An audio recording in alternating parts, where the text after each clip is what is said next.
जिस नेमत में नाशुक्री है वो हमेशा नहीं रह सकती।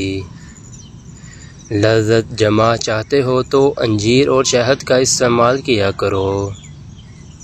रोज़ाना सलाद खाने से मर्दाना ताकत में बेपनाह इजाफ़ा होता है। पूरी रात हम बिस्तरी का मज़ा लेना चाहते हो तो अखरोट का तेल पी लिया करो।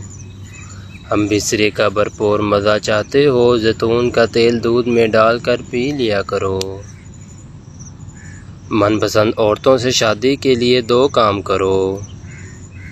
नंबर 1, मोटी औरतों से शादी के लिए ख़ुद को दुबला करें और वर्जिश करें। 2, दुबली औरतों से शादी के लिए ख़ुद को सेहतमंद बन जाएं और ज़्यादा दौलत इकट्ठी करें। जमात से पहले गुड़ खाने से मर्दाना ताकत में इजाफ़ा होता है।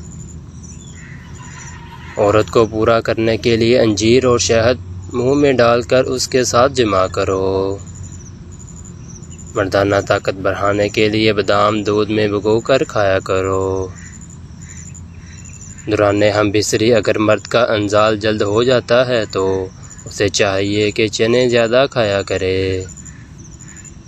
हम बिस्तरी के दौरान मर्द का अज़ू तनासुल ढीला हो जाता हो तो उसे चाहिए कि जमा से पहले कुछ देर सो जाया करे, यानी नींद पूरी करके जमा किया करे। नाज़रीन, ये थी हमारी आज की वीडियो। अगर पसंद आई हो तो इसे लाइक और शेयर ज़रूर करें। हम मिलते हैं नेक्स्ट वीडियो में, तब तक के लिए अल्लाह हाफिज़।